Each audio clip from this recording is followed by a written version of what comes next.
दिसते screen? Screen दिसते का? Yes ma'am. ठीक आहे. तर आपण मागच्या लेक्चरमध्ये काय बघितले? वीड आणि त्याचे आयडेंटिफिकेशन बघितले, बरोबर आहे? वेगळे वीड आणि ते कसे आयडेंटिफाय करायचे किंवा त्याची फॅमिली, सीझन, ओके, आपण सगळं बघितलं होतं. आता वीड बघितले. आता वीड आहे ती आपली एक मोस्ट, सगळ्यांनी म्यूट करा, ती आपली एक इनिमी आहे, बरोबर आहे? त्यानंतर ते इनिमी आहे म्हटलं त्याला मॅनेज करावं लागेल किंवा कंट्रोल करावं लागेल, बरोबर आहे? तेव्हा आपण त्याचे वीड मॅनेजमेंट बघू किंवा वीड मॅनेजमेंटचे प्रिन्सिपल बघू. ओके, तर 3 बेसिक मेन प्रिन्सिपल आहेत वीड मॅनेजमेंटचे. पहिलं आहे प्रिव्हेन्शन, नंतर इरॅडिकेशन आणि नंतर कंट्रोल. तर मला सांगा, प्रिव्हेन्शन आणि कंट्रोल यामध्ये काय फरक आहे? सांगा, तुम्ही पण सांगू शकता ऑफलाईन वाले. प्रिव्हेन्शन आणि इरॅडिकेशन म्हणजे सॉरी, प्रिव्हेन्शन आणि कंट्रोल मध्ये काय एक बेसिक फरक आहे, तर तुम्ही सांगा ऑनलाईन. प्रिव्हेन्शन म्हणजे वीड्स वगैरे यायच्या आधी आपण जे काही कंट्रोल मेथड्स घेत होते, आणि कंट्रोल म्हणजे नंतरचे जे काही घेत होते. म्हणजे तुम्ही एक सेंटेन्स ऐकलं असेल बघा, prevention is better than cure, बरोबर आहे? आपण मेडिकल फील्ड मध्ये किंवा डॉक्टरच्या जेव्हा हॉस्पिटलमध्ये नेहमी लिहिलेलं असतं काय, prevention is better than cure. म्हणजे क्युअर म्हणजे काय, निदान, आणि प्रिव्हेन्शन म्हणजे काय, अगोदर घेतलेली काळजी. म्हणजे आपण आपण एक्झाम्पल आजाराचं पकडू, एखादा आजार, फॉर एक्झाम्पल आता बिग आजार सुरू आहे आपला एक कोणता, कोरोना. जे आपण मास्क लावतो किंवा वॅक्सिन घेतो ते झालं आपण प्रिव्हेन्शन घेतो, बरोबर आहे? आणि कोरोना झाल्यानंतर किंवा आपण पॉझिटिव्ह आल्यानंतर आपण क्वारंटाईन होतो किंवा मेडिसिन घेतो, ओके, आपलं डाएट फॉलो करतो, ते झालं क्युअर. ओके, म्हणजे प्रिव्हेन्शन म्हणजे एखादा आजार किंवा एखादा वीडच्या बाबतीत एखादं इन्फेस्टेशन होण्याच्या अगोदरची काळजी घेतो आपण, विविध प्रॅक्टिसेस फॉलो करतो, त्याला म्हणतात प्रिव्हेन्शन. आणि कंट्रोल म्हणजे वीडचं इन्फेक्शन खूप झाले आणि त्याला आपण आता कंट्रोल करायचंय, त्याला म्हणतात कंट्रोल. आणि इरॅडिकेशन म्हणजे control the mole of weed किंवा वीड स्पेसिस. ठीक आहे, मग आपण 1 बाय 1 प्रिन्सिपल त्याचे बघू. तर अगोदर बघू प्रिव्हेन्शन. प्रिव्हेन्शन म्हणजे काय, arresting the movement and denying the entry in uninfested area. Prevention म्हणजे मी तुम्हाला ऑलरेडी सांगितलं, प्रिव्हेन्शन म्हणजे काय, एखाद्या एरियामध्ये त्याची एंट्री अरेस्ट करणं किंवा प्रिव्हेंट करणं. म्हणजे एखादा एरिया आहे त्याच्यामध्ये इन्फेस्टेड झालेलं नाहीये वीडचं, मग ते तसंच तो एरिया तसंच वीड फ्री राहावा यासाठी आपण काय काय प्रिव्हेन्शन घ्यावे.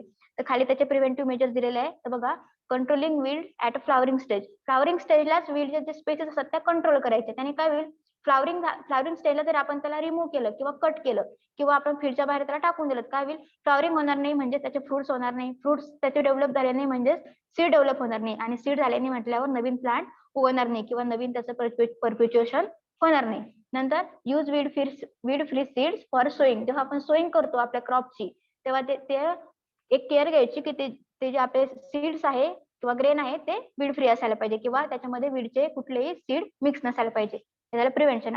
अजून आहेत, do not permit the livestock to move from the weed infested area to clean area. आपले जे जनावर असतात बघा रानात किंवा गायरानामध्ये, ते चरायला जातात, त्यांच्या बॉडीला चिटकून आपले जे काही वीड आहे बघा, गोखरू म्हणतो आपण त्याला, बरोबर आहे? आपण शिकलो त्याला चिकटून किंवा त्यांच्या शेपटीला केसांना चिकटून ते आपल्या जर आपल्या क्लीन एरियामध्ये किंवा आपल्या क्रॉप एरियामध्ये आलं तर ते तिथे परप्युच्युएट होऊ शकतं किंवा इथे त्याचे बी पडून किंवा सीड पडून अजून त्याचं मल्टिपल त्याचा स्पेसिस ग्रो होऊ शकतात. किंवा त्याचे जे आपलं डंग असतं, त्यांनी समजा एक्सक्रीटा असतो, तिकडे येऊन जर त्यांनी समजा त्यांचा डंग जर आपल्या शेतामध्ये पडला तर डंग मध्ये पण काही वीडच्या स्पेसिस किंवा वीडचे सीड असतात, तिथे सुद्धा ग्रो होऊ शकतात. तर मग ते अवॉइड करायचं. आपले जे जनावर आहेत ते आपल्या क्लीन एरियामध्ये येणार नाहीत, वीड इन्फेस्टेड एरियामधून. नंतर बघा, avoid adding weed to the manure पीट. जेव्हा आपण मॅन्युअर किंवा फर्टिलायझर बनवतो तेव्हा त्या मॅन्युअर आणि फर्टिलायझर पीट मध्ये वीड जाणार नाही. म्हणजे जर आपण त्या पीठमध्ये जर वीड आपण त्याच्यामध्ये टाकले किंवा मॅन्युअर किंवा फर्टिलायझरसाठी आपण एखादा खड्डा खोदला, त्याच्यामध्ये जर वीडच्या स्पेसेस गेल्या तर तिथे ते मल्टिपल होणार. आणि जेव्हा आपण ते मॅन्युअर आपलं डिकम्पोज होऊन आपण जेव्हा शेतामध्ये युज करू, तेव्हा ऑलरेडी त्याच्यासोबत आपले वीडचे स्पेसेस किंवा वीडचे सीड सुद्धा येऊन नंतर ग्रो होतील, म्हणून ते सुद्धा अवॉइड करायचं. नंतर बघा, clean the farm machinery thoroughly before moving it from the one field to another field. आपण एका फील्ड मध्ये मशिनरी युज केलं, सपोज आपण होईंग केली किंवा आता हॅरोईंग केली किंवा सोईंग केली, बरोबर आहे, आपण दुसऱ्या फील्ड मध्ये जाताना ती क्लीन करून घ्यायची, म्हणजे ह्या फील्ड मधलं वीड दुसऱ्या फील्ड मध्ये ट्रान्सफर होणार नाही, बरोबर आहे. नंतर avoid the use of soil from weed infested area. अशा ठिकाणची माती अवॉइड करायची तिथे वीड इन्फेस्टेड आहे किंवा वीड ग्रो झालेला आहे. नंतर बघा, नाही सर नाही येत आज, तर सगळं सरांकडेच आहे, नाही लॉक आहे कबडला म्हणून नाही येत आहे. हो नाही, पण कुठे आहे मला माहित नाही, ह्या लॅब मध्ये असेल मे बी, पण नाहीये सध्या, सर नाही. ठीक आहे, सॉरी. नंतर keep irrigation channel bunds and uncrop area or fallow area clean. बघा इरिगेशन चॅनल असतात आपले, आपण काही म्हणजे सगळे शेतकरी किंवा सगळेच क्रॉप मध्ये आपण स्प्रिंकलर किंवा ठिबक हे युज करत नाही. काही जर आपण जर फरोने किंवा इरिगेशन चॅनलने पाणी देत असू, तिथला एरिया हा वीड फ्री ठेवायचा. म्हणजे तिथून, कारण तिथे वीड येण्याचे चान्सेस जास्त असतात, कारण पाणी जास्त असतं ना, म्हणून ते एरिया किंवा बर्ड्स आपले जे बांध वगैरे असतात ते सुद्धा वीड फ्री ठेवायचे. नंतर inspect your form frequently.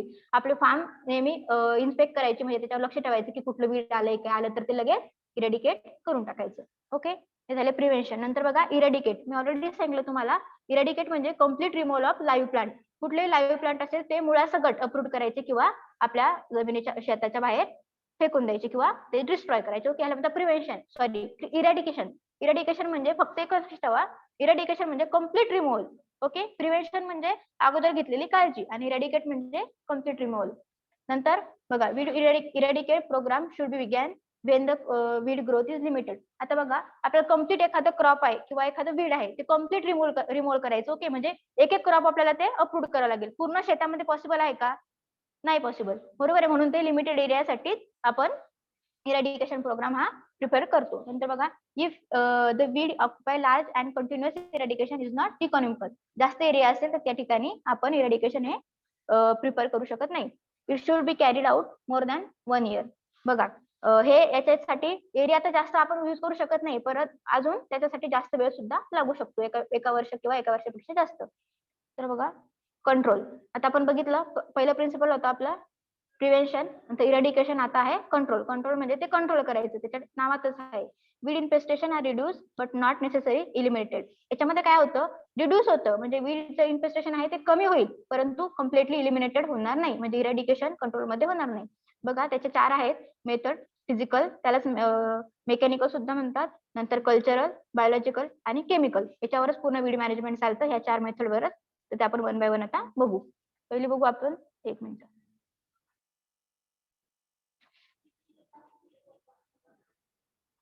PPT play होत नाही आज, काहीतरी प्रॉब्लेम आहे. हा, मेकॅनिकल वीड कंट्रोल बघू आपण. तर mechanical method include tillage, hoeing, hand weeding, digging, sickling, mowing, burning, sodding, mulching etcetera. हे सगळे इम्प्लिमेंट्स किंवा हे सगळे त्याच्या आपण टाईप सुद्धा म्हणू शकतो. कशाचे? मेकॅनिकल वीड कंट्रोलचे, मेकॅनिकल किंवा फिजिकल वीड कंट्रोलचे. ओके, बघा ते मेथड 2 टाईप मध्ये डिस्टिंग्विश केलेले आहे, तर मेकॅनिकल आणि मॅन्युअल. मेकॅनिकल म्हणजे मेकॅनिकल त्याच्या नावातच आहे, मेकॅनिकल म्हणजे ज्यामध्ये आपण मशिनरीज किंवा इम्प्लिमेंट्स यूज करतो, हे झालं मेकॅनिकल.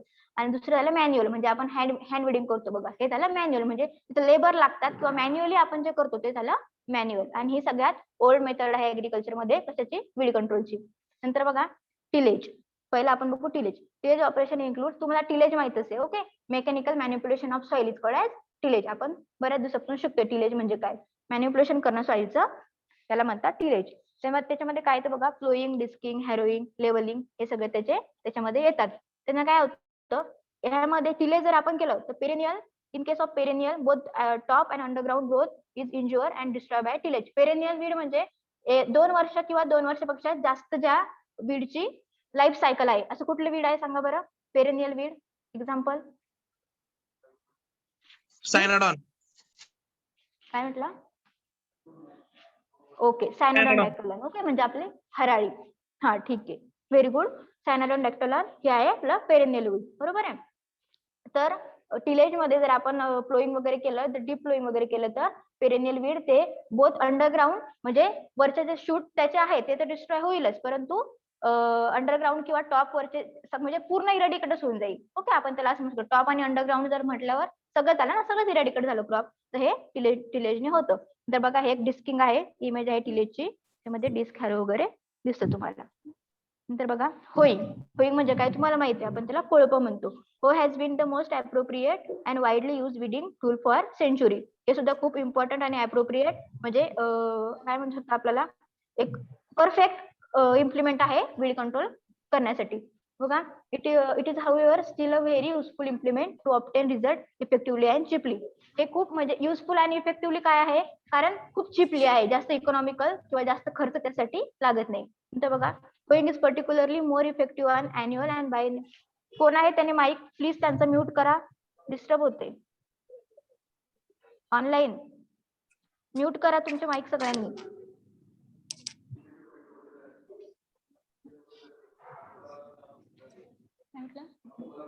हो हो हो हो हो हो ते तिथे इंट्रोड्यूस झाले ते अकोला. मी तुला दाखवते नंतर इन्स्ट्रुमेंट. ठीक आहे. बघा, hoeing is particularly more effective on annual and biennial weed as weed growth can be completely destroyed. तसंच ते अॅन्युअल आणि बायन्युअल वीड साठी सुद्धा जसं आपण बघितलं काय टिलेज आहे पेरेनियल वीड साठी उपयोगात जास्त प्रिफर करतात, तसंच अॅन्युअल आणि बायन्युअल वीड साठी होईंग हे जास्त इम्पॉर्टंट किंवा इफेक्टिव्ह आहे. तसं in case of perennial it destroy the top growth resulting in degrowth. तसंच आपण जसं बघितलं टिलेज मध्ये पेरेनियल वीड मध्ये सगळीच ग्रोथ म्हणजे इरेडिकेट होतं, टॉप ग्रोथ आणि अंडरग्राऊंड ग्रोथ सुद्धा वीडची नष्ट होते. तशीच होईंग केल्यावर काय होतं, फक्त टॉप ग्रोथच डिस्ट्रॉय होते, परंतु रिग्रोथ परत होऊ शकते कारण वीड हे तसेच असतात, त्याचे रूट तसेच असतात. तर बघा हे होईंगची इमेज आहे, बघून घ्या तुम्ही. नंतर बघा hand weeding. It is done by physical removal or pulling out of weed by hand or removal by implement called khurpi which resembles a sickle. Hand weeding तुम्हाला सगळ्यांनाच माहिती आहे, सगळ्यांच्याच घरी करतात किंवा तुम्ही सुद्धा केला असेल, बरोबर आहे.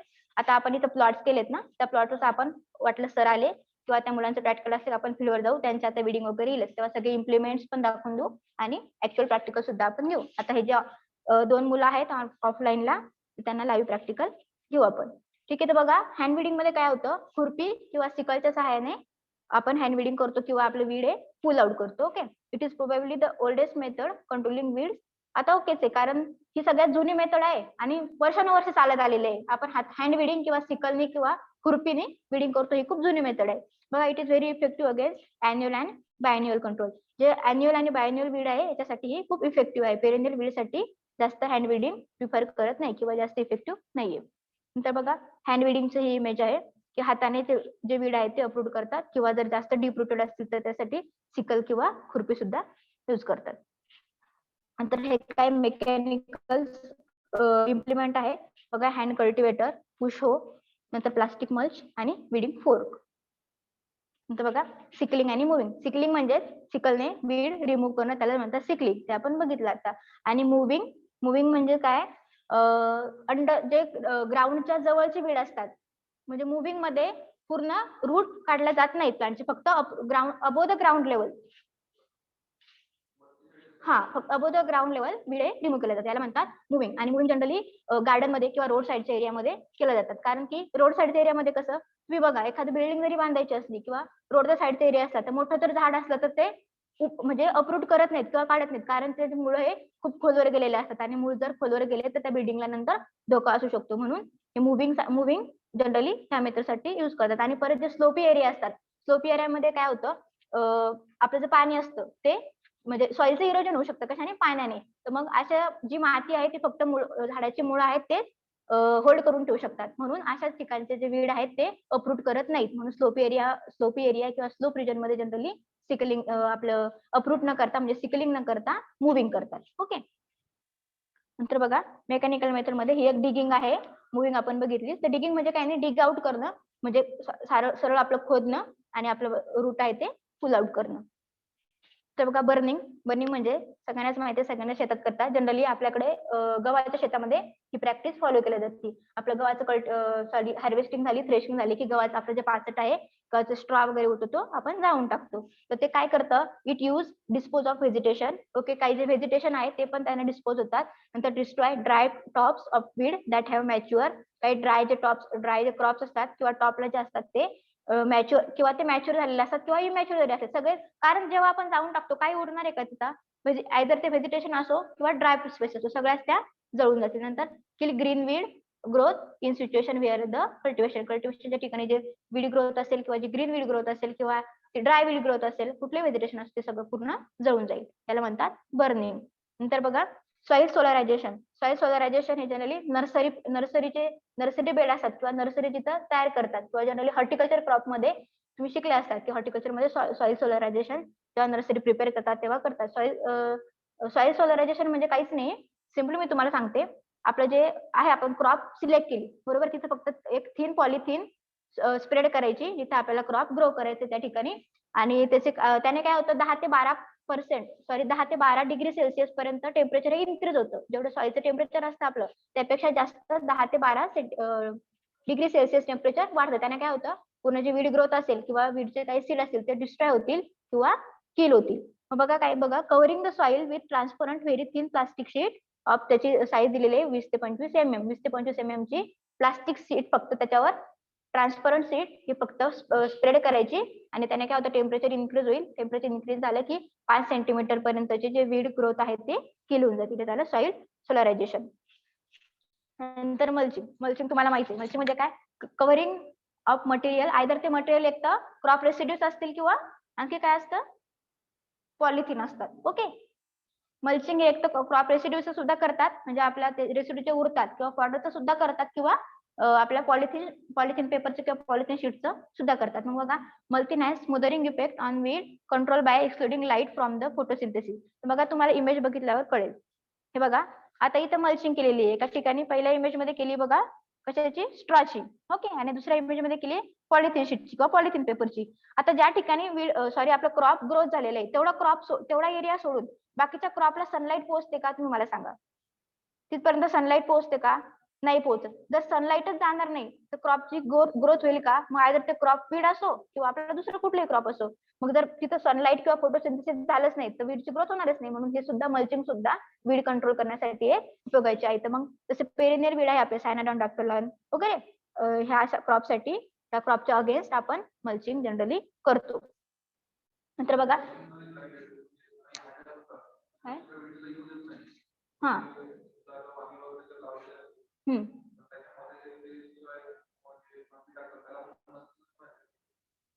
काय म्हणायचंय तुला. हो, नाही मल्चिंग म्हणजे पूर्ण कव्हरिंग झालं. कव्हरिंग म्हणजे आयदर ते व्हेजिटेशनचं नाही, ते फक्त ड्राय आपल्या काय म्हणतो आपण त्याला, ड्राय फॉडरचं किंवा पॉलिथिन पेपरचं. तू म्हणतो दुसरी भाजी टाकली, ते इंटरकल्चर झालं ना, ते कव्हर क्रॉप म्हणू शकतो त्याला. ओके, ते कव्हर क्रॉप झालं. आणि हे मल्चिंग म्हणजे कव्हरिंग करायचं, म्हणजे कुठलंही व्हेजिटेशन नसतं तिथे पॉलिथिन पेपर असतो किंवा आपलं फॉडर, किंवा आपण त्याला ड्राय थ्रॅशेस म्हणू शकतो. ओके, ते तू जे म्हणतोय की एका क्रॉप टाकतो आपण, त्याला इंटरकल्चर किंवा इंटरक्रॉपिंग किंवा त्याला तू कव्हर क्रॉप म्हणू शकतो. कव्हर क्रॉप सुद्धा वीड कंट्रोल करतं. आपण हे पुढे बघू, पण ते मल्चिंग नाही. ओके, त्याच्या आपण आता मेकॅनिकल मेथड बघितली, त्याच्या आपण आता मेरिट्स बघा. It is oldest and effective and economical method. Oldest method आहे आणि बऱ्याच फार प्रमाणे ती इफेक्टिव्ह सुद्धा आहे आणि इकॉनॉमिकल आहे, म्हणजे त्याला जास्त एक्सपेन्सिव्ह नाही ती method. Large area can be covered in shorter time. जास्त मोठा एरिया हा कवर्ड होतो कमीत कमी वेळेमध्ये. Safe method for environment. याच्यामध्ये आपण कुठलेही केमिकल युज केलेत का, नाही केले, म्हणून हे इको फ्रेंडली आहे किंवा सेफ मेथड आहे. Okay, does not require extra skill. कुठला आता एक्स्ट्रा स्किल लागतं का, ठीक आहे, मल्चिंग करायला तुम्हाला त्यासाठी ठीक आहे थोडंसं लागतं, परंतु दुसरे आहेत आपलं होईंग करायचं, हँड विडिंग करायचं, कुठलं एक्स्ट्रा स्किल लागतं का. तुम्ही असं म्हणू शकता का की मला हँड विडिंग करायचं त्यासाठी मला बीएससी ऍग्रीची डिग्री घ्यावी लागते, असं आहे का. कुठलं एखादं एक्स्ट्रा स्किल लागत नाही, बरोबर आहे. म्हणून ते म्हटलंय त्यांना की extra skill does not required for mechanical method. बघा, deep rooted weeds can be control effectively. ज्या क्रॉपचे डीप रूटेड आहे, ओके, ते क्रॉप सुद्धा मेकॅनिकल मेथडने कंट्रोल होतात. नंतर बघा, ऑनलाईन वाले आवाज येतोय ना. Yes ma'am. Yes ma'am. Okay, ठीक आहे. आता आपण ते डिसएडव्हान्टेज किंवा डिमेरिट्स बघू. लेबर कन्झ्युमिंग आहे. ओके, आता एवढ्या मोठ्या ठिकाणी मल्चिंग करायची आहे किंवा हँड विडिंग करायची म्हटल्यावर एका एकर मध्ये आपल्याला हँड विडिंग करायची, 1 किंवा 2 लेबरने होणार आहे का, म्हणून खूप सारे लेबर लागणार त्याला, म्हणून म्हणतात त्याला लेबर कन्झ्युमिंग मेथड आहे mechanical method. Possibly of damaging crop. आता बघा, आपण याच्यामध्ये एक बघितलं, आपण बर्निंग करतो, बरोबर आहे. चुकून रिस्की आहे, चुकून आपण बर्निंग केलं किंवा एखाद्या शेतात आपण काय करतो, पूर्ण जळेपर्यंत किंवा ते आपण एखाद्या शेतामध्ये आग लावून दिली, बरोबर आहे, किंवा ते पाचट जाळायला आपण टाकलं, तिथं राखणच बसतो का, जनरली आपल्याकडे रात्रीच्या टायमाला करतात, कारण ऊन कमी असतं आणि ते पेटून देतात. चुकून जर दुसऱ्याच्या शेतात ते गेलं, दुसऱ्या शेतात कुठलेही क्रॉप असू शकतं, ओके, ते इकॉनॉमिकल क्रॉप असतं किंवा एखादं क्रॉप हार्वेस्ट करून ठेवलेलं असतं वाळण्यासाठी, बरोबर आहे. चुकून, म्हणून ही खूप रिस्की मेथड आहे. किंवा पॉसिबली ऑफ डॅमेजिंग ऑफ क्रॉपचं डॅमेज सुद्धा होऊ शकतं. किंवा आपण हँड हो केला, ओके, हँड होईंग नाही, सॉरी, बलॉक रॉन हो चालवला, तर जे बलॉक आहे किंवा बैलाच्या पायांनी वगैरे आपलं जे बाजूचं क्रॉप आहे, ओके, ते सुद्धा डिस्ट्रॉय होऊ शकतं, म्हणून त्याला म्हणतात possibility of damaging crop. Require ideal and optimum specific condition. त्याला आयडियल किंवा स्पेसिफिक कंडिशन, ऑप्टिमम कंडिशन काय लागते, जे आता बघा तुम्हाला मल्चिंग करायचंय म्हटल्यावर मल्चिंग करायच्या अगोदर स्पेसिफिक त्याला मॉइश्चर लागेलच. ओके, पॉलिथिन पेपर आपण टाकताना स्पेसिफिक मॉइश्चर लागेल. त्यानंतर आणखी ऑप्टिमम कंडिशन लागते त्याला. म्हणजे तुम्ही बघा आता आणखी कुठल्या कुठल्या कंडिशन बघितल्या आपण, डिगिंग वगैरे केलं. डिगिंग जर आपण केलं आणि डिगिंग करताना काय होतं, आपण ते खोदतो. खोदल्यानंतर जर ती पूर्ण ड्राय सॉइल असेल तर ते मुळं तुटणार किंवा तिथंच ब्रेक होणार. जर थोडीशी मॉइस्ट आपली जमीन असली किंवा माती असली तर पूर्ण डिग आउट होणार किंवा पुल आउट होणार. म्हणून त्याला म्हणतात ऑप्टिमम कंडिशन त्याला लागते. नंतर बघा, नंतर आता आपण बघू मेकॅनिकल झाली आपली. आता कल्चरल वीड कंट्रोल बघू. कल्चरल मेथड ही कुठलीही म्हणजे ही अलोन कुठलेही वीड कंट्रोल करत नाही, त्याच्यासोबत आणखी दुसऱ्या मेथड तिला ऍड करावं लागतात. कम्प्लिटली वीड ही अलोन मेथड करत नाही बघा. Cultural method alone cannot control weed but will help reducing the weed population. Completely weed control फक्त कल्चरल मेथड एकटी होत नाही, परंतु वीड रिड्यूस होऊ शकतं, कमी प्रमाणात वीड रिड्यूस होऊ शकतं. तर बघा, they should therefore B use in combination. मग ती कशा सोबत युज करतो आपण, एकटी तर जास्त इफेक्टिव्हली नाहीये. कॉम्बिनेशन कुठले कुठले असतात त्याच्यामध्ये बघा. कल्चरल मेथड कॉम्बिनेशन आहे त्याचं tillage, fertiliser application and irrigation are important. हे जर त्याच्या कॉम्बिनेशन मध्ये युज केलं तर मोठ्या प्रमाणात वीड कंट्रोल होतात. In addition expect like selection of variety, time of sowing, cropping system, cleanliness of farm etcetera. लक्षात ठेवा, कल्चरल मेथड मध्ये आपण काय केलं, नंतर मेकॅनिकल मध्ये काय केलं, फिजिकल मध्ये काय केलं, ह्या गोष्टी तुम्हाला आता जरी कळल्यानंतर आठवल्या पाहिजे. म्हणून लक्षात ठेवा, आता कल्चरल मध्ये आपण काय करणार, कुठली व्हेरायटी घ्यायची, क्रॉपिंग सिस्टीम कुठली ठेवायची, ओके, सीड रेट किती ठेवायचा, सोईंग किती डेप्थवर करायची, ह्या गोष्टी येतात कल्चरल मध्ये. बघा मग, selection of most adoptable crops and crop varieties. असे क्रॉप सिलेक्ट करायचे जे जास्त अडॉप्ट झालेले आहेत किंवा अशीच व्हेरायटी सिलेक्ट करायची जी आयडियल व्हेरायटी. ओके, नंतर use of high viable seed. High viability of seed म्हणजे काय, असे सीड जे ॲबिलिटी टू जर्मिनेशन, जसं जर्मिनेशन चांगलं आहे, ओके, त्याला म्हणतात व्हायबल सीड. असं सीड आपण सिलेक्ट करायचं. म्हणजे काय रिस्क घ्यायची ना, चांगलं सीड सिलेक्ट करायचं जर आपल्याला जास्त सीड घ्यायचंय तर. नंतर pre plant seed and soil treatment with pesticide, त्याच्यामुळे काय होईल, dormancy breaking chemicals and germination boosters. आपण आतापर्यंत बघितलं, आपण सीड ट्रीटमेंट दिल्या सीडला. ओके, सीड ट्रीटमेंट द्यायच्या वेगवेगळ्या पेस्टिसाइडच्या किंवा वेगवेगळ्या फंगीसाइडच्या. त्याने काय होईल, डॉर्मन्सी ब्रेक होईल आणि अजून काय होतं, इन्सेक्ट पेस्टचा अटॅक किंवा डिसीजचा अटॅक होत नाही. नंतर बघा, आपण सीड ट्रीटमेंटचे ऑब्जेक्टिव्ह डिटेलमध्ये बघितलेले आहेत. कुठले कुठले ऑब्जेक्टिव्ह सीड ट्रीटमेंटचे सांगा.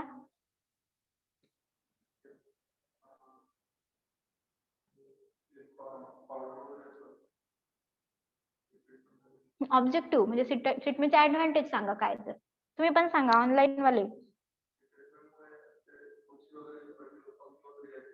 म्हणजे डिसीज कंट्रोल होतात. ओके, आणखी तुम्ही सांगा ना, आवाज येतोय. Better yield. बेटर यील्ड म्हणजे काय होतं, पण आपण बघितलं होतं convenience in sowing. Okay, first delinting केली होती कावडंगचा. ओके, कावडंग बेतर केली होती आपण कॉटन मध्ये, आठवतं का, म्हणजे त्याला म्हणतात convenience in sowing, disease control. आणखी increasing nitrogen fixation in legumes. Okay, nitrogen fixation increase होतं. ठीक आहे, ह्या गोष्टी मागच्या गोष्टी थोड्या रीड करत चला. ओके, हे आहे आपण सीड ट्रीटमेंटचे ऑब्जेक्टिव्ह. त्याच्यासाठी आपण सीड ट्रीटमेंट करतो, म्हणजे काय होईल, डॉर्मन्सी सुद्धा ब्रेक होईल. आपण बघा कोरिअंडर मध्ये केलं होतं, सीड स्प्लिट केले होते, म्हणजे कोरिअंडरची डॉर्मन्सी सीड कोट हा खूप हार्ड असतो, म्हणून कोरिअंडर मध्ये आपण किंवा आपण आणखी तांदूळ म्हणजे जे राईस आहे त्याचे सीड 24 तास पाण्यामध्ये भिजून ठेवले होते, म्हणजे काय होईल, जर्मिनेशन त्याचा लवकर आणि डॉर्मन्सी ब्रेक होईल. तर बघा, D point, adequate seed rate are very important to obtain proper and uniform crop stand. जो सीड रेट आहे तो प्रॉपर किंवा ऍडिक्वेट यूज करायचा किंवा सोईंग करताना वापरायचा. म्हणजे जास्त पण नाही, कमी पण नाही. जास्त केला तर काय होणार, आपल्याला आपलं प्लांट पॉप्युलेशन कमी होणार, आणि जास्त कमी जर युज केला आणि जास्त जर आपण सीड रेट युज केला तर काय होणार, आपल्याकडे असतं गावाकडं की ठीक आहे 8 ते 10 किलो सीड रेट आहे ना, 12 किलो टाकून द्या, काय होऊन जातं. पण त्याने काय होतं, ओव्हर क्राउडिंग होतं, मग परत गॅप फिलिंग करावं लागते. कुणी गॅप फिलिंग, जास्त प्लांट आले म्हटल्यावर जास्त येईल असं नसतं, त्याला प्रॉपर त्याची स्पेस मिळाली पाहिजे. ओके, एरिएशन मिळालं पाहिजे, त्याला त्याचं प्रॉपर न्यूट्रिएंट सुद्धा मिळालं पाहिजे, म्हणून प्रॉपर आपला सीड रेट हा युज करायचा. हे झालं त्याचे ऑब्जेक्टिव्ह. नंतर बघा, समर टिलेज मध्ये त्याच्यामध्ये युज करतात the practice of summer tillage. आता तुम्हाला एक गोष्ट माहिती का, ऑफ सीझन टिलेज आणि ऑन सीझन टिलेज हे दोन टिलेजचे टाईप आहेत बघा. तर समर टिलेज म्हणजे ऑफ सीझन येतं. तर अगोदर तुम्हाला मी सांगते ऑफ सीझन टिलेज आणि ऑन सीझन टिलेज म्हणजे काय. ऑन सीझन म्हणजे काय, ऑनसेट ऑफ सीझन म्हणजे सीझन सुरू होण्याच्या अगोदर जे टिलेज करतात त्याला म्हणतात ऑन सीझन टिलेज. आणि ऑफ सीझन टिलेज म्हणजे त्याच्या नावातच आहे ऑफ सीझन, म्हणजे सीझन सुरू, एक सीझन आता खरीप सीझन सुरू व्हायचा आहे, ओके. पण आपण समर मध्ये जे टिलेज करतो त्याला म्हणतात ऑफ सीझन टिलेज. आपल्याकडे असतं बघा, आपलं रब्बीचं क्रॉप हार्वेस्ट झालं की समर मध्येच आपण प्लोईंग करून ठेवतो. आपल्याकडे म्हणतात की ठीक आहे, ते ढेकळं तपले पाहिजे किंवा माती तपली पाहिजे. ते काय तपली पाहिजे किंवा गरम झाली पाहिजे, कारण की जे वीड, पेस्ट काय जे आहेत ते किल होऊन जातात. मग ते झालं आपलं ऑफ सीझन टिलेज. आणि आपण ठीक आहे, आपल्या पुढच्या वीक मध्ये सोईंग करायची आता, आणि आपण अगोदरच्या वीक मध्ये किंवा 2-4 दिवस अगोदर सीड बेड प्रिपेअर करतो किंवा ओखरणी करतो, हॅरोईंग करतो, ओके. हे काय झालं, किंवा मल्चिंग करतो, हे झालं ऑन सीझन टिलेज. तर मग समर टिलेज हे झालं, समर टिलेज हा ऑफ सीझन टिलेजचा टाईप आहे. म्हणजेच काहीच मी तुम्हाला सांगितलं तेच, की आपला जो हार्ड पॅन आहे तो ब्रेक करायचा, म्हणजे फ्लोईंग करायची, आपले जे माती आहे ती उन्हामध्ये तपू द्यायची, म्हणजे एक्सपोज होऊ द्यायची सन मध्ये, आणि त्याच्यामुळे काय होईल, आपले जे वीड इन्फेस्टेशन आहे किंवा वीडच्या काही स्पेसेस आहेत त्या किल होऊन जातील सणा. नंतर बघा फ्लडिंग. आता फ्लडिंग मध्ये तुम्हाला इमेज मध्ये पण आहे, नावावरून पण कळले असतात, जे flooding is successful against the weed species sensitive to longer periods of submerge in water. असे कोणते वीड होते आपण बघितलं तर बघा, कुठलं एखादं वीडचं एक्झाम्पल सांगा मला जे सबमर्ज वीड होतं किंवा जे पाण्यामध्ये येतं. Weed not crop. आपण बघितलं होतं हायड्रिला, वॉटरफर्न, आठवतं? हे जे वीड होते हे पाण्यामध्ये येतात. तर मग असे जे पाण्यामध्ये येणारे वीड आहेत, हे पाण्यामधले वीड हे डिस्ट्रॉय करण्यासाठी पूर्ण फ्लडिंग करून द्यायची. आपल्या शेतामध्ये सोयीच्या अगोदर पूर्ण फ्लडिंग करायची. त्याने काय होईल, सबमर्ज कंडिशन तयार होईल, म्हणजे त्यांना कुठलाही ऑक्सिजन मिळणार नाही. किंवा तुम्ही असंही बघा ना, आपल्या शेतामध्ये खूप पाणी झाला, ओके, खूप पाणी झाला, किंवा आपण त्याला वापसा कंडिशन म्हणतो. वापसा कंडिशन नसली तर आपलं जे वीडच काय, आपलं क्रॉप जरी असलं ते सुद्धा पिवळं पडतं, ओके, कारण कंडिशन ही सबमर्ज कंडिशन होते. मग तो जो फंडा आहे तो आपण इथे यूज करू शकतो कशासाठी, वीडला किल करण्यासाठी. बाकी तेच आहे ते. तर बघा क्रॉप रोटेशन. क्रॉप रोटेशन म्हणजे काय तुम्हाला माहित असेल, म्हणजे कंटिन्युअस एकच क्रॉप कल्टिवेट करायचं नाही किंवा ग्रो करायचं नाही. ह्या वर्षी आपण सोयाबीन घेतली तर परत आपण पुढच्या वेळेस आपल्याला काय करतात, सोयाबीन घेतात, असं नाही करत. त्यावेळेस सोयाबीन घेतली नंतर कॉटन घ्यायचा, ओके, कल्टिवेट करताना किंवा ग्रो करताना. याला म्हणतात क्रॉप रोटेशन. रोटेशन मध्ये क्रॉप घ्यायचं. त्याने काय होईल, आता सोयाबीन मध्ये जे वीड आले, बरोबर आहे, काही वीड सुद्धा पेरेनियल वीड आहेत, म्हणजे 1-2 वर्षापेक्षा जास्त त्यांची लाईफ सायकल असते. असे पेरेनियल वीड त्याने काय होतं, समजा त्याची लाईफ सायकल ह्या खरीप सीझन मध्ये घेतलं, त्याची लाईफ सायकल सुरू झाली, आणि परत आपण पुढच्या वर्षी सुद्धा तेच घेतलं, त्याची लाईफ तेच क्रॉप घेतलं, तर ते क्रॉप त्याला प्रिफरेबल आहे, किंवा त्या क्रॉप मधून त्याला त्या क्रॉप मध्ये आपण जे फर्टिलायझर, न्यूट्रिएंट्स टाकणार आहे, ते पूर्ण वीड घेतच ना, काही प्रमाणात फर्टिलायझर आणि न्यूट्रिएंट्स वीड सुद्धा ऍब्झॉर्ब करतात. तर मग काय होतं, त्याची लाईफ सायकल ब्रेक होणारच नाही. आपण जर दुसरं वीड घेतलं तर आपण फर्टिलायझर डोस बदलणार, बरोबर आहे, कॉटनचा आणि आपलं काय सोयाबीनचा फर्टिलायझर डोस बदलणार, त्याचे स्प्रिंग्स बदलणार, त्याचे वॉटर रिक्वायरमेंट बदलणार, म्हणजे त्याच्या कुठेतरी डिस्टर्बन्स आहे त्या लाईफ सायकल मध्ये. म्हणून आपण क्रॉप रोटेशन घ्यायचं किंवा क्रॉप हे नेहमी रोटेशन मध्ये व्हायचं. त्याने काय होतं, ते नॉक्सियस वीड असतात किंवा ऑबनॉक्सियस वीड आहे बघा तिथे, सायप्रस रोटुंडस. नॉक्सियस वीड म्हणजे असे वीड जे इझिली कंट्रोल होत नाहीत, त्याला म्हणतात नॉक्सियस वीड. ते इझिली कंट्रोल न होणारे वीड, की जर आपण क्रॉप रोटेशन घेतलं तर ते कंट्रोल होतात. नंतर बघा इंटरक्रॉपिंग, ग्रोईंग ऑफ इंटरक्रॉप. आता तू जे म्हटला की आपण एखाद्या कुठली घोळची भाजी ऍड करतो, बरोबर आहे. एखाद्या क्रॉप मध्ये जर आपण इंटरक्रॉप ऍड केलं, म्हणजे एखाद्या क्रॉपच्या मध्ये आपण दुसरं क्रॉप घेतलं, तर ऑब्व्हियसली काय होणार, तेवढा जो एरिया आहे तो कव्हर होणार. आपण जनरली पल्स क्रॉप म्हणून इंटरक्रॉप म्हणून वापरतो, कारण त्याचं जे कॅनोपी असते ती मोठी असते, म्हणजे पूर्ण जो एरिया आहे साईडचा तो कव्हर होणार. म्हणजे वीडला थोडंफार कॉम्पिटिशन कमी होतं ना. परत आपण फर्टिलायझर युज करतो, सगळेच फर्टिलायझर आपलं क्रॉप घेतं का, नाही, काही बाजूला सुद्धा पडतात. म्हणजे क्रॉपच्या मुळाशीच एकदम फर्टिलायझर पडतात का, नाही पडत, काही बाजूला सुद्धा पडतात. तर मग ते फर्टिलायझर, न्यूट्रिएंट सुद्धा आपण जे इंटरक्रॉपिंग केलं ते क्रॉप ऍब्झॉर्ब करत, थोड्याफार प्रमाणात वीडला कॉम्पिटिशन ही कमी होते. म्हणून आपण जनरली इंटरक्रॉप घ्यायचं, म्हणजे वीड कॉम्पिटिशन हे कमी होईल. तर बघा mini short duration pulses like green gram, soybean effectively, हे स्मूदर क्रॉप आहे. स्मूदर क्रॉप म्हणजे काहीच नाही, स्मूदर क्रॉप म्हणजे असे क्रॉप जे शॉर्ट ड्युरेशनल आहे आणि त्यांची क्रॉप कॅनोपी ही मोठी असते, म्हणजे विगरत असते, तो खूप मोठा एरिया हे कव्हर करतात, त्याला म्हणतात स्मूदर क्रॉप. बघा नंतर stale seed bed. Stale seed bed is one where initial 1 or 2 flushes of seed are destroy before planting. ठीक आहे, तुम्हाला हे नसेल वाचून कळत नसेल तर मी सांगते तुम्हाला. स्टेल सीड बेड म्हणजे काय, आपल्याला सोईंग करायच्या अगोदर, सोईंगच्या अगोदर आपली जी जमीन आहे किंवा शेत आहे, आपला जो एरिया आपल्याला आता तो पेरायचा आहे, तो एरिया त्याला पाणी देऊन द्यायचं किंवा इरिगेट करायचा, आणि थोडा परत इरिगेट करायचं आणि थोडा वेळ वाळून द्यायचं त्याला. काय होईल, जेवढं वीड उगायचं तेवढं वीड उगून जाऊ द्यायचं आणि नंतर त्यावर काय करायचं, एखादं असं हर्बिसाइड स्प्रे करायचं, त्याचे जास्त रेसिड्यू आपल्या क्रॉप मध्ये नंतर त्याला इफेक्ट होणार नाही. थोडं असं आपण त्याला म्हणू शकतो, किंवा त्याला आपण प्री प्लांट स्प्रेइंग सुद्धा म्हणू शकतो, की प्री प्लांट इनकॉर्पोरेशन आपण बघितलं. प्री प्लांट एक प्री इमर्जन्स आणि पोस्ट इमर्जन्स. तर प्री प्लांट इनकॉर्पोरेशन किंवा प्री प्लांट स्प्रिंग आपण घ्यायचं. त्याने काय होईल, जेवढे वीड उगू द्यायचे तेवढे वीड एकदाच उगून जातील आणि नंतर त्याला स्प्रेइंग देऊन पूर्ण विडे नष्ट होऊन, त्याला म्हणतात स्टेल सीड बेड. बाकी काहीच नाही स्टेल सीड बेड म्हटली म्हणजे. नंतर एकदा वाचून घ्या वाटलंच तर. This is achieve by soaking a well prepared field with either irrigation or rain and allowing the weed to germinate. वीडला जर्मिनेट होऊ द्यायचं, जेवढे वीड उगायचे तेवढे वीड उगून द्यायचे. नंतर at this stage shallow tillage or non residual herbicide like paraquat may be used to destroy the dense flush of young weed seedlings. This may be followed immediately by sowing. This technique allow the crop to germinate in the almost weed-free environment. हे just before the sowing करायचं. Okay, मी अगोदरच म्हटलं sowing करायच्या 1 किंवा 2 weak अगोदर. म्हणजे काय होईल, आपण जेव्हा क्रॉप लावू तेव्हा क्रॉपची आणि वीडची कॉम्पिटिशन ही कमी होईल, किंवा म्हणजे नसेलच क्रॉपला कॉम्पिटिशन कशाची, वीडची. नंतर बघा ब्लाइंड टिलेज. ब्लाइंड टिलेज त्याच्या नावातच आहे बघा. ब्लाइंड टिलेज आणि प्री इमर्जन्स हे खूप रिसेम्बल्स वर्ड्स आहेत. प्री इमर्जन्स म्हणजे काय, किंवा प्री इमर्जन्स हर्बिसाइड्स म्हणजे काय, सांगा मला. तू सांग कृष्णा, काय अगोदरचं. प्री म्हणजे अगोदर, बरोबर आहे तुझं.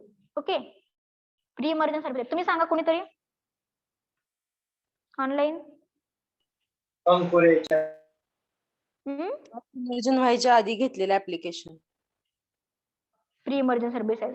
हे बघ, प्री इमर्जन्स हर्बिसाइड म्हणजे तू अगोदर बोलला बरोबर आहे, पण सोईंग केलेली असते पण इमर्जन्स बाकी असतं. सेम तोच मिनिंग आहे ब्लाइंड टिलेजचा. ब्लाइंड टिलेज मध्ये काय होतं, अशा वेळेस टिलेज करायचं ज्यावेळेस आपण सोईंग करतो, फील्डवर सोईंग केलेली असते पण इमर्जन्स बाकी असतं व्हायचं. ओके, म्हणजे सोईंग केलेल्या जस्ट 2 ते 3 दिवसानंतर आपण जे टिलेज करतो त्याला म्हणतात ब्लाइंड टिलेज. बघा, the tillage of the soil after sowing of a crop before the crop plants emerge is non as blind tillage. Blind त्याच्या नावातच आहे ना, ब्लाइंड आणि प्री इमर्जन्स हे 2 वर्ड तुम्ही लक्षात ठेवा, म्हणजे तुम्हाला कन्फ्युजन होणार नाही. It is extensively employed to minimise the weed intensity in drill sowing crop where the emergence of crop seedling is hindered by soil crust form and receipt. त्याने काय होईल, जेव्हा आपण सोईंग करतो तेव्हा जे काही जे वीड, आता आपण सोईंग केल्यानंतर काय होतं, थोडंसं मॅनिप्युलेशन होतं खालची, म्हणजे सॉइल किंवा सॉइलचे वीडचे जे सीड्स आहेत ते वरती येतात. परत आपण सोईंग केल्यानंतर इरिगेशन सुद्धा देतो, म्हणजे ती प्रिफरेबल कंडिशन होते ना. कशासाठी, क्रॉपसाठी तर होतेच. आपण क्रॉप चांगला ग्रो होण्यासाठी जे काय फर्टिलायझर लागतो, फर्टिलायझर देऊ, इरिगेशन देऊ, पण अल्टरनेटली आपण वीडला सुद्धा ते फीड करतोय. इनडायरेक्टली नाही करत पण डायरेक्टली करतो. मग आपण जर तसं केलं तर वीडचे जे ग्रो स्पेसेस आहेत त्या ग्रो होतील, म्हणून आपण ब्लाइंड टिलेज करायचं. म्हणजे सोईंग नंतर टिलेज करायचं, म्हणजे जे वीडच्या स्पेसेस आहेत त्या डिस्ट्रॉय होतील किंवा त्याचं कॉम्पिटिशन कमी राहील, त्यासाठी करतात ब्लाइंड टिलेज. नंतर बघा, लोअरिंग एरिया अंडर बर्ड्स. आपण शेतामध्ये बर्ड्स का घालतो रे, बांध का असतात आपल्या शेतामध्ये. सॉइल इरोजन म्हणजे काय, जो पाण्याचा फ्लो आहे तो खूप जोराचा पाऊस आला समजा, 2 शेत डिस्ट्रीब्यूट करण्यासाठी सुद्धा आपण बांधाचा किंवा जे बंड आहे त्याचा उपयोग करतो, की एवढं शेत इथपर्यंत शेत आमचं असं आपण डिस्ट्रीब्यूट सुद्धा करतो ना. बांध म्हणजे एक डिव्हायडरच असतं ना ते. आणि त्याचा एक मेन सायंटिफिक रिझन आहे की खूप जोराचा पाऊस, आपण नाला बंडिंग वगैरे बघितलं असेल, बरोबर आहे. नाला बंडिंग सुद्धा त्यासाठीच करतात की पाणी तिथल्या तिथं जिरलं पाहिजे किंवा आडलं पाहिजे, म्हणून एक डिस्टर्बन्स तयार करतो आपण त्यासाठी बंडिंग. म्हणून जो कमीत कमी एरिया आहे ठीक आहे तो एक यूज आहे, पण लोअरिंग एरिया बंड म्हणजे कमीत कमी एरिया बंडवरती, म्हणजे बंड हा कमी एरियात ठेवायचे. त्याने काय होईल, बंडवर जास्त वीड ग्रोथ होती, बरोबर आहे. आपण बंडवर जास्त लक्ष देतो का, जेवढं आपल्या फीडवर लक्ष देतो तेवढं स्प्रेइंग सुद्धा कमीच घेतो. घेतलं तरी एक किंवा 2, ते सुद्धा नॉन सिलेक्टिव्ह आपण हर्बिसाइड स्प्रे करतो. नंतर बंड आज असं तुम्ही बघितलं की ठीक आहे आम्ही लेबर लावलं आम्ही शेतात, का तर आमचे बंड खुरपायचे, असं ऐकलं का तुम्ही कधी, नाही. आपण बंडची एवढी काळजी घेत नाही, म्हणून बंडवर जास्त वीड ग्रोथ होतं आणि तेच वीड आपल्या क्रॉप मध्ये सुद्धा नंतर परपिच्युएट होऊ शकतात. म्हणून कमीत कमी एरिया हा अंडर बंड्स ठेवायचा. नंतर बघा याचे काही मेरिट्स बघू आपण कल्चर मेथडचे. Low cost for weed control, कमी कॉस्ट लागते, बरोबर आहे. आता आपण याच्यामध्ये पण काही केमिकल्स वगैरे युज केले नाही म्हणल्यावर कॉस्ट कमीच लागेल. नंतर इझी टू अडॉप्ट करायला सुद्धा सोपी मेथड आहे. नंतर नो रेसिड्युअल प्रॉब्लेम, कुठले केमिकल युज केलेच नाही म्हणजे रेसिड्यूज राहतील का, रेसिड्यूज प्रॉब्लेम नाही. तर technical skill is not involve, त्याला सुद्धा कुठलं टेक्निक एकदम आयडियल टेक्निक किंवा स्किल लेबर किंवा स्किल माणूस काही लागत नाही. नंतर नो डॅमेज टू क्रॉप, कुठले क्रॉप डॅमेज होते जसं आपण याच्यामध्ये बघितलं होतं, बर्निंगने क्रॉप डॅमेज होऊ शकते किंवा तिथे रिस्क होती, तसे याच्यामध्ये कुठलीही रिस्क नाही किंवा डॅमेज होत नाही crop. Effective weed control effectively weed हे कंट्रोल होतं. नंतर crop weed ecosystem is maintain. जी क्रॉपची इकोसिस्टम असते किंवा क्रॉप वीड कॉम्पिटिशन म्हणू शकतो आपण त्याला, ही मेंटेन राहते. त्याचे काही डिमेरिट्स आहे, जसे मेरिट्स आहे तसे डिमेरिट्स सुद्धा आहे बघा. Immediate and quick weed control is not possible. ह्या गोष्टीला किंवा ह्या मेथडला वेळ लागतो. वीड कंट्रोल होतं पण ड्युरेशन जास्त लागतं, हे त्याचं डिमेरिट आहे. Weed are kept under suppress condition. काही वीड हे सप्रेस राहू शकतात, जसं आपण मल्चिंग केलं, ओके, मल्चिंग केलं किंवा आपण कव्हर क्रॉप वापरले, इंटरक्रॉप वापरले, ठीक आहे, आपण इंटरक्रॉप केलं तेवढा वेळेपुरतं ते क्रॉप म्हणजे वीड ग्रो होणार नाही. पण ठीक आहे, आपण नंतर जेव्हा इंटरक्रॉपिंग संपेल किंवा आपण नेक्स्ट क्रॉप घेऊ, प्रत्येक वेळेस आपण इंटरक्रॉपिंग करू असं आहे का, ते कधीतरी ते वीड उगवणार आहेच. ओके, कारण वीडची डॉर्मन्सी खूप जास्त 30 वर्षापर्यंत वीड डॉर्मन्सी पिरियड मध्ये राहू शकतात. ओके, असे सुद्धा काही वीड आहेत त्याचे सीड 30 वर्षापर्यंत सुद्धा डॉर्मन्सी मध्ये राहू शकतात, नंतर ते अचानक व्हायबल होऊ शकतात. म्हणून ते मातीमध्ये तसेच राहणार, म्हणून ते म्हणतात की weed are kept under suppress condition. Okay, नंतर perennial and problematic weed cannot be control. ते पेरिनियल वीड किंवा नॉक्सियस वीड आहे, ते प्रॉब्लेमॅटिक वीड आहे, ते कंट्रोल होत नाही. नंतर प्रॅक्टिकली डिफिकल्टी इन अडॉप्शन. इतकं सोपं नाहीये ते, बरोबर आहे. आपण कुठलं फक्त कल्चरल मेथड, एवढं सोपं नाही आहे, म्हणून प्रॅक्टिकली डिफिकल्टी इन अडॉप्शन, लवकर अडॉप्ट करणं. नंतर बघा बायोलॉजिकल कंट्रोल, आता आपण बघितले, कल्चरल बघितली, मेकॅनिकल बघितली, ओके, त्यालाच आपण फिजिकल सुद्धा म्हणतो. आता बघू बायोलॉजिकल मेथड. ही खूप इको फ्रेंडली मेथड आहे. बायोलॉजिकल मेथड मध्ये आपण जनरली कुठले इम्प्लिमेंट यूज करत नाही, कुठले केमिकल्स यूज करत नाही, म्हणून तिला इको फ्रेंडली मेथड म्हणतात. बघा, use of living organism as insect organism, herbivorous fish, snails or even competitive plants for control of weeds called as biological control. Biological कंट्रोलची डेफिनेशन आहे वेगवेगळे इन्सेक्ट, जसं मी तुम्हाला त्या दिवशी सांगितलं होतं, काय आपण जेव्हा वीड्स बघितले की आपल्या पार्थिनियम स्पेसिस आहे काँग्रेस घास, त्याच्यावर एक बिटल असतो, तो बिटल काय करतो, फीड करतो कशावर, काँग्रेस घास. कुठला बिटल होतो तो, मेक्सिकन बिटल, त्यालाच सायंटिफिकली झायगोग्रामा बायकोलरेटा सुद्धा म्हणतात, की तो बिटल आहे. म्हणजे तसे इन्सेक्ट, पण ते ऑर्गॅनिझम्स आहे, काही हर्बिव्हरस फिश आहे. हर्बिव्हरस म्हणजे असे अॅनिमल्स किंवा असे लाईव्ह, असे लेटंट की जे हर्ब म्हणजे प्लांट्सवर किंवा क्रॉपवर फीड करतात, त्याला म्हणतात हर्बिव्हरस. कार्निव्हरस म्हणजे काय, जे लिव्हिंग किंवा म्हणजे जे नॉन व्हेजिटेरियन आहेत, ओके, जे मांसवर जगतात त्याला म्हणतात कार्निव्हरस. तसंच हर्बिव्हरस जे प्लांटवर. अशा काही फिश आहेत ज्या म्हणजे हे खातात, काय म्हणजे पान वगैरे किंवा झाडांवर जातात. अशा काही फिश, काही ऑर्गॅनिझम जसे की इन्सेक्ट, जसं की आपला मेक्सिकन बिटल आहे तसे इन्सेक्ट, काही स्नेल्स, गोगलगाई वगैरे, आणि काही इव्हन कॉम्पिटिटिव्ह प्लांट सुद्धा आहेत. काही प्लांट सुद्धा आहेत की जे म्हणजे असे काही प्लांट्स आहेत जे दुसऱ्या वीडसाठी कॉम्पिट करतात, ओके, किंवा की त्याला एक ॲलिलोपॅथी इफेक्ट सुद्धा आहे. बघा खाली मेन्शन केले, ॲलिलोपॅथी इफेक्ट म्हणजे काहीच नाही, पॉझिटिव्ह किंवा negative effect of one plant on another plant by secreting specific chemicals. असं एक प्लांट असतं किंवा असं एक क्रॉप जे की एखादं केमिकल सिक्रेट करतं, मग ते केमिकल दुसऱ्या क्रॉपसाठी किंवा त्याच्या शेजारी नेबरिंग प्लांटसाठी एक तर ते पॉझिटिव्ह इफेक्ट करेल किंवा निगेटिव्ह सुद्धा इफेक्ट करेल, त्याला म्हणतात ॲलिलोपॅथी. मग असे सुद्धा काही लक्षात ठेवा ॲलिलोपॅथीचं. ॲलिलोपॅथी म्हणजे काय, positive of negative effect of plants on other plant by secreting specific chemicals, त्याला म्हणतात ॲलिलोपॅथी. मग हे झाले बायोलॉजिकल कंट्रोलचे ऍस्पेक्ट किंवा बायोलॉजिकल कंट्रोलचे डेफिनेशन, किंवा आपण त्याला त्याचे ऑब्जेक्टिव्ह सुद्धा म्हणू शकतो किंवा त्याचे टूल्स. बघा, this method has advantage over chemical method as it is permanent. ही खूप परमनंट, अगोदरच म्हटलं, आता एकदा नष्ट झाले, बरोबर आहे. परमनंट म्हणजे बऱ्याच दिवसापर्यंत ते वीड आता डायरेक्टच त्याचं इरेडिकेशनच होऊन जातं ना.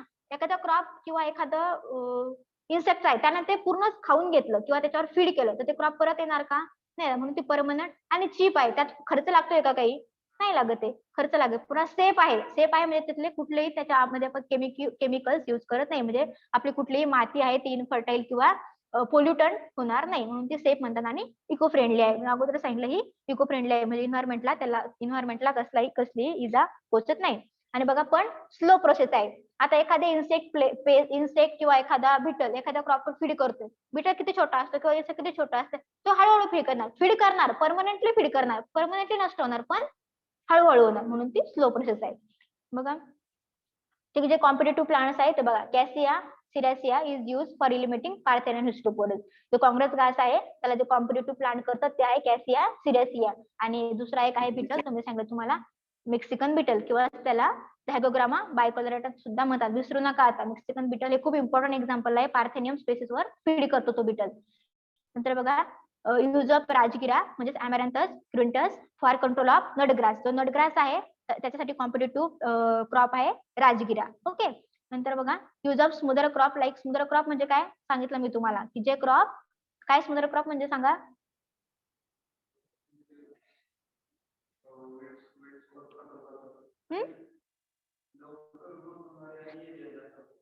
ओके तुम्ही सांगा कोणीतरी स्मूदर क्रॉप म्हणजे काय. मी क्वेश्चन करते म्हणजे त्यांनाच करत नाही ते ऑफलाईन आले म्हणजे त्यांना काही गुन्हा केला का. तुम्ही पण सांगा आन्सर. हॅलो आवाज येतोय का. आवाज येत नाही का. हॅलो स्मूदर क्रॉप म्हणजे काय सांगा. तोपर्यंत समोरच जायचं नाही आपण.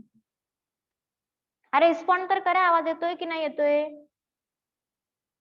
येतोय मॅम.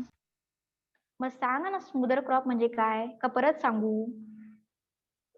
त्यांनी सांगितलं त्यांना कळलं याचा अर्थ मी तुम्हाला सुद्धा सांगितलं. स्मूदर क्रॉप म्हणजे असे क्रॉप जे लवकर ग्रो होतात किंवा त्यांची लाईफ जे ड्युरेशन आहे ते कमी असतं आणि त्यांची जी कॅनोपी आहे क्रॉप कॅनोपी ही डेन्स असते. ओके त्याला म्हणतात स्मूदर क्रॉप. मग ते कुठले कुठले आहेत soybean cowpea green gram sunhemp sweet potato हे सगळे झाले स्मूदर क्रॉप. कळालं स्मूदर क्रॉप म्हणजे काय. Yes ma'am. ठीक आहे आता रिस्पॉन्ड करा. ऍटलीस्ट आवाज येतो एवढं तरी सांगा मला. परत बघा आता लास्ट आहे मेथड आपली केमिकल मेथड. ओके वीड कंट्रोलची. केमिकल मेथड मध्ये नावातच आहे की डिफरंट केमिकल यूज करून वीड हे कंट्रोल करायचे. तर आपण काही टर्म्स बघू नंतर कोणते कोणते केमिकल मेथडचे कुठे कुठे टाईप किंवा कुठले कुठे हर्बिसाइड आपण यूज करतो ते बघू. त्याच्या आधी काही टर्म्स आहेत त्या बघा सिलेक्टिव्ह हर्बिसाइड. सिलेक्टिव्ह हर्बिसाइड म्हणजे असे हर्बिसाइड जे फक्त वीडला किल करतात. ओके सिलेक्टिव्ह हर्बिसाइड त्याच्यामध्ये एक्झाम्पल आपण पॅराकाट वगैरे म्हणू शकतो. This herbicide which kill only weeds. Okay targeted species without injuring the crop plant. दुसरं आपण एखादं म्हणजे इंटरकल्चरिंग म्हणजे क्रॉप स्टँडिंग क्रॉप मध्ये स्प्रेइंग घेतो बरोबर आहे. आपण स्प्रेइंग घेतो तर अशा वेळेस आपल्या क्रॉपला काही इजा होते का किंवा क्रॉप इंज्युअर होतं का नाही. फक्त वीड किल होतात किंवा वीड हे म्हणजे डिस्ट्रॉय होतात. ते झालं सिलेक्टिव्ह हर्बिसाइड. आणि नॉन सिलेक्टिव्ह हर्बिसाइड म्हणजे काय असे हर्बिसाइड जे कुठलंही व्हेजिटेशन असू दे आयदर ते बघत नाही मग अरे हे तर क्रॉप आहे याला कसं काय मी डिस्ट्रॉय करू असं नाही म्हणत नॉन सिलेक्टिव्ह हर्बिसाइड. ओके त्याची ती टेंडन्सीच आहे की कुठलंही व्हेजिटेशन असू दे ते त्याला किल करतं. बघू द्या बघा this herbicide kill all kind of vegetation जसं की weed as well as crop plants. म्हणजे जनरली इंटरकल्चर किंवा स्टँडिंग क्रॉप मध्ये आपण नॉन सिलेक्टिव्ह हर्बिसाइड स्प्रे करत नाही. तुम्ही कधी बघितलं ग्लायफोसेट किंवा राऊंडअप आपण प्रॉपर स्प्रे केलं ऐकलं कसं कधी. त्याचं स्प्रे जरी असला तरी तो 17 वेळेस धुवून घेतो आपण कारण इतकं त्याचे काय म्हणतो आपण त्याला इफेक्टिव्ह किंवा ते जे कॉन्सन्ट्रेशन एवढं डेंजर असतं की आपण ते सिलेक्टिव्ह हर्बिसाइड म्हणून किंवा त्याला सिलेक्टिव्ह हर्बिसाइड म्हणणं हेच म्हणजे गुन्हाच आहे असं आपण म्हणू शकतो. तसे ते जे आहेत ते non selective herbicide. Non selective herbicide म्हणजे जे कुठलेही व्हेजिटेशन किल करतात. लक्षात ठेवा either they weeds or crops. आणि सिलेक्टिव्ह म्हणजे ते फक्त ओनली टार्गेटेड क्रॉपला म्हणजेच आपलं टार्गेटेड क्रॉप म्हणजे आपल्याला आपल्या क्रॉपला किल करायचं असतं का आपलं टार्गेटेड स्पेसिस म्हणजे कुठली असते वीड कारण आपण वीड कंट्रोल करतोय. सिलेक्टिव्ह हर्बिसाइड म्हणजे वीड कंट्रोल ओनली वीड किल करतं किंवा डिस्ट्रॉय करतं आणि नॉन सिलेक्टिव्ह मध्ये सगळं व्हेजिटेशन हे डिस्ट्रॉय होतं किंवा किल होतं. मग बघा पुढचं आहे कॉन्टॅक्ट हर्बिसाइड. त्याच्या नावातच आहे contact herbicide kills plant tissue which when they come in contact. Okay आपण स्प्रे केलं त्याचा फक्त कॉन्टॅक्ट जरी झाला एखाद्या वीडच्या स्पेसिसला कॉन्टॅक्ट जरी झाला त्याचा तरी ते वीड स्पेसिस ही किल होऊन जाते. आणि त्याचा एक एक्झॅक्ट अपोजिट आहे ट्रान्सलोकेटेड हर्बिसाइड. ट्रान्सलोकेटेड हर्बिसाइड म्हणजे इट इज सिस्टमिक किंवा सिस्टमॅटिक म्हणजे काय असं हर्बिसाइड जे ट्रान्सलोकेट होतं म्हणजे पूर्ण प्लांटच्या सिस्टीम मध्ये एंटर झाल्यानंतर पूर्ण प्लांट हे किल होतं. बघा this herbicide R first absorb अगोदर ते ऍब्झॉर्ब करतं जसं की कॉन्टॅक्ट हर्बिसाइड फक्त कॉन्टॅक्ट मध्ये आला ना किल होतं एखादं वीड स्पेसिस.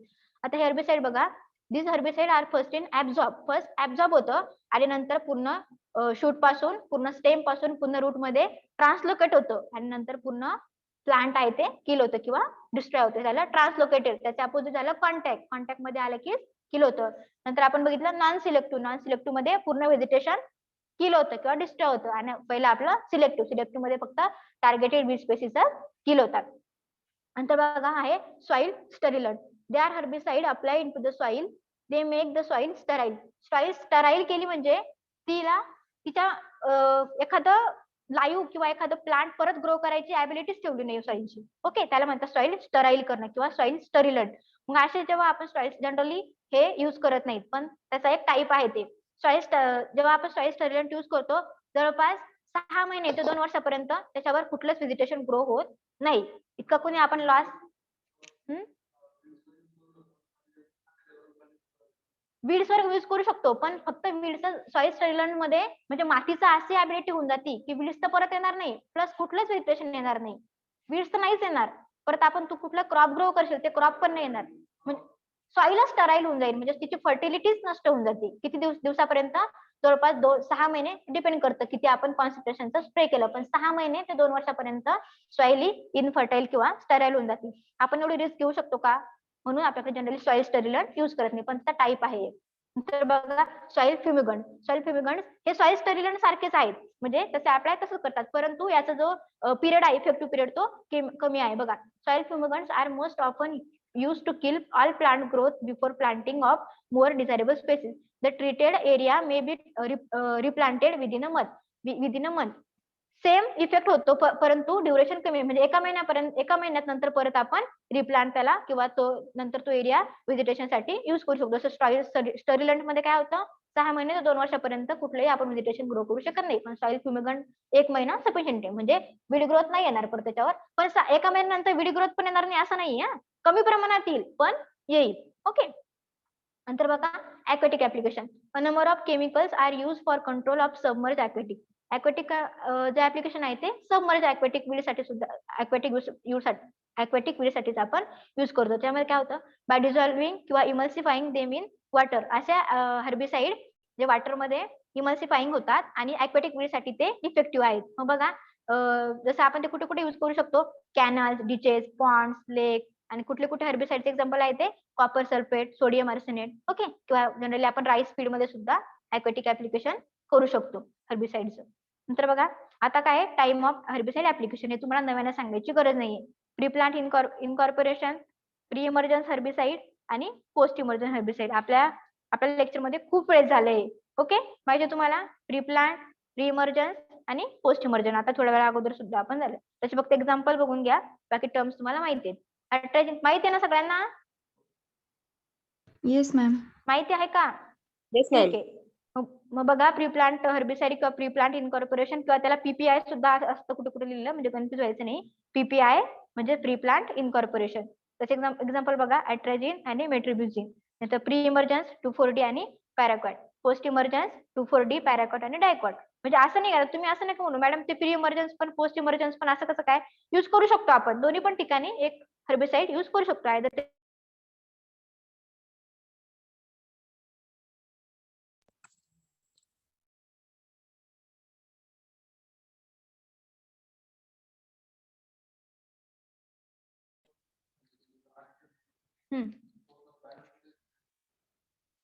काय झालं? हा, बँड ऍप्लिकेशन म्हणजे आपलं स्टँडिंग क्रॉप मध्ये spraying of herbicide over the crop rows, म्हणजे स्टँडिंग क्रॉप मध्ये आपण जे स्प्रेइंग करतो.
दिसते स्क्रीन?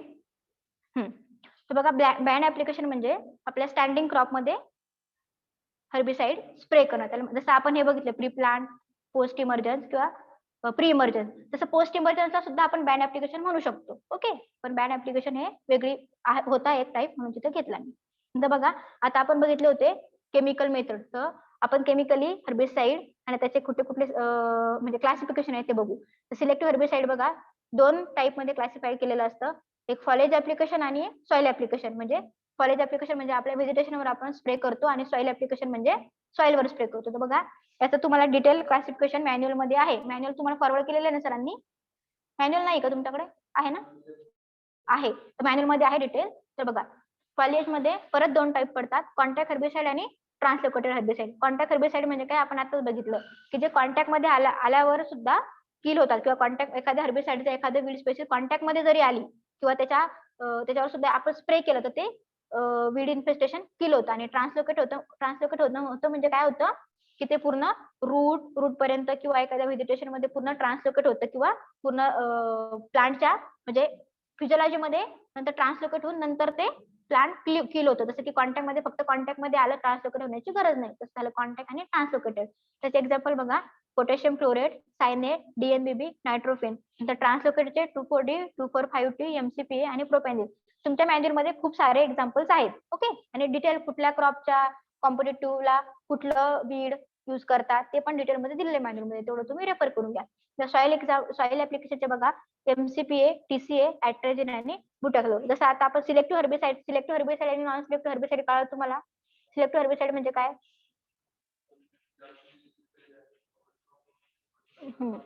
आणि नॉन सिलेक्टिव्ह म्हणजे तू सांग नॉन सिलेक्टिव्ह म्हणजे? तुला कळत नाहीये का मी काय बोलते? तर कळतंय ना, पण सांगता येत नाहीये का? बरं तुम्ही सांगा कोणी ते नॉन सिलेक्टिव्ह हर्बिसाइड म्हणजे काय? सिलेक्टिव्ह म्हणजे जे फक्त वीड्सलाच किल करतात आणि नॉन सिलेक्टिव्ह म्हणजे वीड्स सोबत बाकीच्या व्हेजिटेशनला सुद्धा किल करतात. म्हणजे सगळंच व्हेजिटेशन आहे ते किल करतात. मग आता आपण हे बघितले सिलेक्टिव्ह हर्बिसाइडचे टाईप. आता बघू आपण नॉन सिलेक्टिव्हचे पण आहे फॉलिएज, सॉइल आणि एक एक्स्ट्रा आहे तो ॲक्वेटिक. बघा मग याच्यामध्ये पण फॉलिएजचे परत 2 कॉन्टॅक्ट आणि ट्रान्सलोकेटेड. त्याचे पण एक्झाम्पल दिलेले आहे रिस्पेक्टिव्ह. आणि परत दुसरे जो सॉइल ऍप्लिकेशन आहे सॉइल फ्युमिगंट आणि सॉइल स्टरिलंट. सॉइल स्टरिलंट म्हणजे काय, सॉइल फ्युमिगंट म्हणजे काय, कॉन्टॅक्ट म्हणून मी अगोदर त्या टर्म घेतल्या होत्या. सगळ्या टर्म तुम्हाला एक्सप्लेन केल्यात. ॲक्वेटिक म्हणजे काय, ओके कळाल्या त्या टर्म सगळ्या? फ्युमिगंट, स्टरिलंट, नॉन सिलेक्टिव्ह, ट्रान्सलोकेटेड, कॉन्टॅक्ट म्हणून अगोदर मी डेफिनेशन घेतलं तुम्हाला, त्याचा मीनिंग सांगितला, नंतर क्लासिफिकेशन केलं. तसं classification as it is manual मध्ये सुद्धा आहे. त्याचे रिस्पेक्टिव्ह एक्झाम्पल्स आहेत. बघा ते बघून घ्या. नंतर बघा आता आपण स्प्रेइंग करतो. तर स्प्रेइंग करताना कुठले प्रिकॉशन्स घेतले पाहिजे आपण हे आता आपल्याला ते माहिती आहेत, पण आपण सायंटिफिकली बघू. बघा never apply fungicide after insecticide application. आता एक फॉर्म्युला लक्षात ठेवायचा, FIR. ओके, फिर म्हणजे तुम्हाला लक्षात ठेवायसाठी कोणत्या बुक मध्ये नाही बरं का, FIR लक्षात ठेवायसाठी. जसं मी तुम्हाला माझ्या टिक सांगते मी कसं लक्षात ठेवलं तर तसं मी सांगते. FIR फिर, F for fungicide, I for insecticide आणि I फॉर रायझोबियम किंवा तुम्ही कुठले बायो फर्टिलायझर. आपल्या एखाद्या क्रॉपला तुम्हाला हे तिन्ही सुद्धा अप्लाय करायचे आहेत. त्याचा एक सिक्वेन्स आहे, असं नाही तुम्हाला वाटेल ते अप्लाय करायचं. अगोदर फंगिसाइडच अप्लाय करायचं, हा रूल आहे.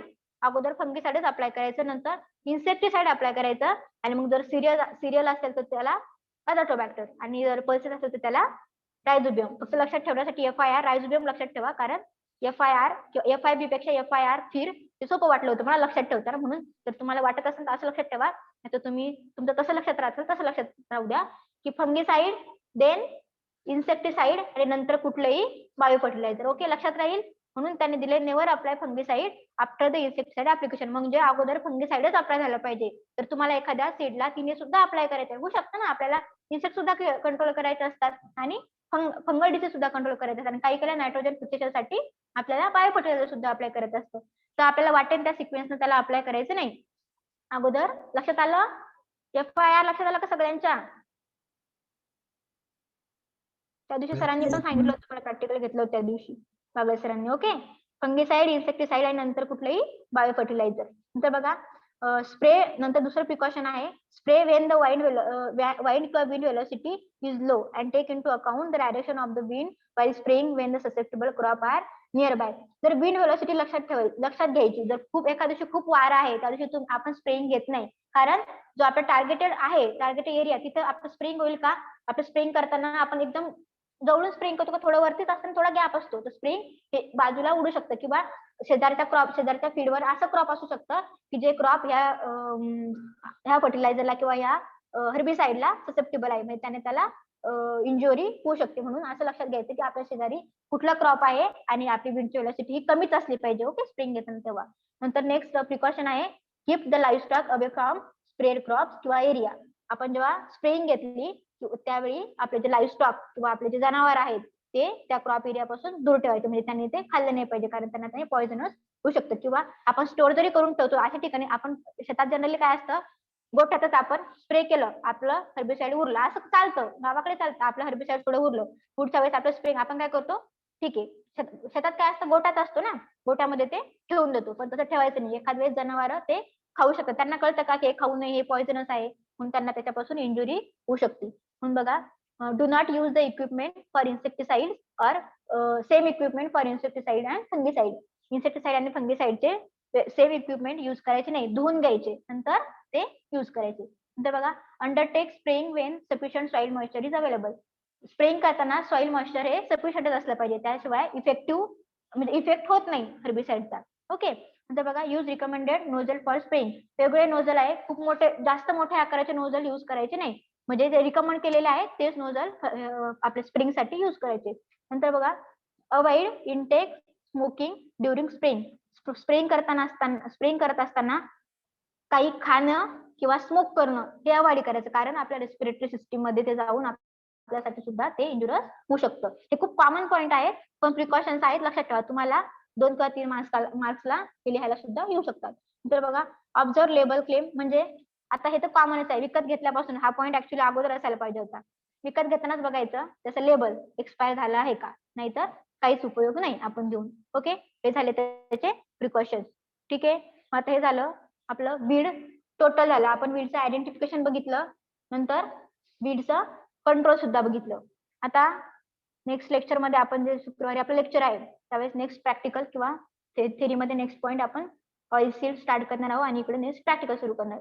आता मी तुम्हाला अगोदर काही एक्झाम्पल्स दिले होते प्लांट पॉप्युलेशनचे, केलेत का तुम्ही सॉल्व? का बरं नाही केले?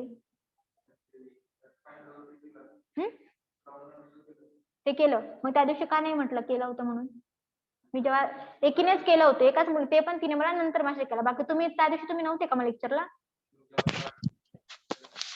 हो, पण मग त्या दिवशी केलं होतं, तुम्ही सांगितलं का नाही केलं होतं म्हणून? नेटवर्क नव्हतं, मग फोटोग्राफ वगैरे काढले त्याचे? मग मी कशावर विश्वास ठेवू तुम्ही केलं म्हणून? बरं, प्रॉब्लेम का नाही सॉल्व्ह केले प्लांट पॉप्युलेशनचे? माहित नव्हतं, तू पण नाही केले, तुला पण माहित नव्हतं. कसं काय माहित नाही राहत तुम्हाला? बरं ठीक आहे, बाकीच्यांनी केलेत का? बघा, त्यांना प्रॉब्लेम आहे, ते ऑफलाईन येऊन लेक्चर करतात कारण त्यांना नेटवर्कचा प्रॉब्लेम होता. आता ते सगळं इथं करणार आहेत प्रॅक्टिकल जे सांगितले ते, हो ना? आता प्लांट पॉप्युलेशनचे प्रॉब्लेम नेक्स्ट टाइम येताना सॉल्व्ह करून आणायचे. ठीक आहे, बाकीच्यांनी केलेत काय? ज्यांना आवाज येतोय त्यांनी? Yes ma'am. Yes ma'am. कुणी कुणी केले? नाव सांगा मला, नाव सांगा, फक्त नाव सांगा कुणी कुणी केले तर. ओमकार. ओमकार, हा सांग मला तुझं आन्सर काय आलं, काय होतं आपलं, कुठले होते सांगा, कुठले स्पेसिंग दिलं तुम्हाला? आय थिंक एरिया सेमच होता ना, एरिया वेगळा होता, स्पेसिंग सेम होती. काय होता problem? Spacing Yes, same ma'am. होतं. काय होती स्पेसिंग? 50x15 होती वाटतं ना? हा. आणि मग ओमकार तू सांग, एक कुठलं सॉल्व्ह केलं आणि एक मला एरिया सांग आणि आन्सर सांग.